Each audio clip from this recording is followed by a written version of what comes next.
Untuk mengetahui perkembangan perdagangan komoditas hingga sore ini, kita telah terhubung Vicky Amar Nani, Market Strategist Monex Investindo Futures. Ya, Mas Vicky, bagaimana perdagangan emas hari ini dan perbandingan transaksi dibanding pekan lalu?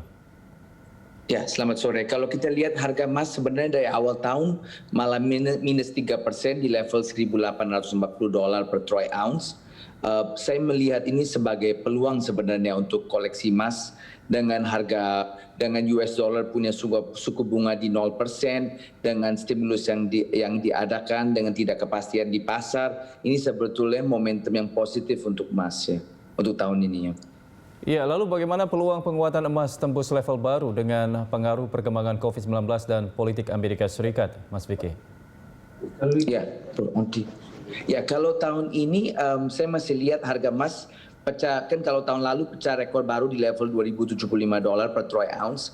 Saya lihatnya tahun ini masih akan pecah level baru lagi. Jadi dalam kuartal 1 sendiri saya melihat untuk tembus $2.100 per troy ounce.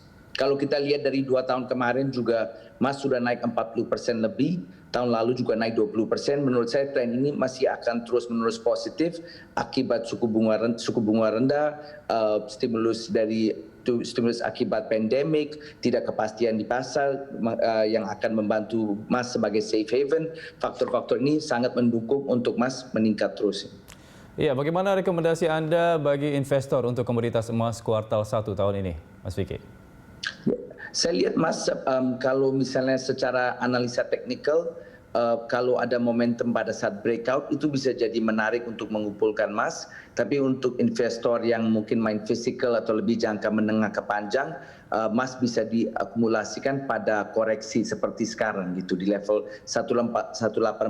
Menurut saya level yang menarik. Sebelumnya juga sempat pecah di 1800, sempat ke 775 tahun lalu, itu jadi level yang menarik untuk dikoleksikan juga. Jadi saya untuk emas buy on dip sebagai analisa teknikal, bisa juga trading pada saat momentum atau breakout. Ya, lalu bagaimana tren permintaan dan harga CPO pekan ini dengan pengaruh perkembangan pandemi? Ya, kalau kita lihat justru harga CPO menarik ya, naik sekitar 75% tahun 2020. Tertinggi dalam satu dekade karena kebutuhan CPO itu kan terhadap semua produk dari cooking oil segalanya dan juga support harga olin. Jadi saya lihat kalau untuk harga CPO dia akan terdampak tergantung cuaca juga, terutama di Brasil dan Vietnam. Kurs di Brasil juga akan dampak terhadap harga CPO. Tapi kalau saya lihat secara rally yang sudah sangat kuat, menurut saya ini saya lihat lebih ke konsolidasi, justru bisa menurun tergantung faktor yang kita bahas tadi, supply. Kalau dari segi permintaan juga cukup lumayan. Kalau biasa sering dilihat dari inventory Malaysia itu masih di level cukup terendahnya gitu. Jadi itu support harga CPO. Tapi karena sudah ada rally yang luar biasa, saya melihat untuk upside-nya terbatas kan. Ya, kemudian seperti apa perkembangan permintaan dan produksi Arabica di tengah lockdown dan pengaruh cuaca, Mas Vicky?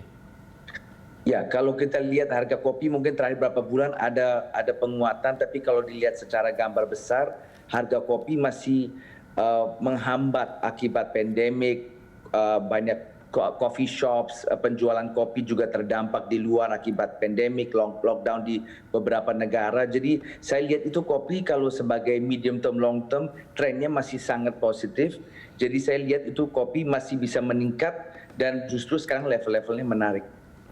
Dan bagaimana Anda merekomendasikan komoditas all-in bagi investor?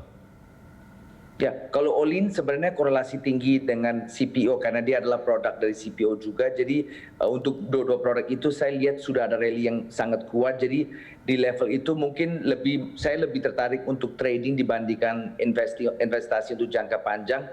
Dan ya biasanya kalau ada aset yang rally yang kuat sering ada profit taking. Jadi saya lebih berhati-hati di situ untuk jangka panjangnya. Dan seperti kita membahas tadi itu tergantung faktor cuaca, kurs di Brazilian Real juga dan demand. Tapi kalau dari segi demand cukup stabil pada saat ini walaupun ada pandemik ya.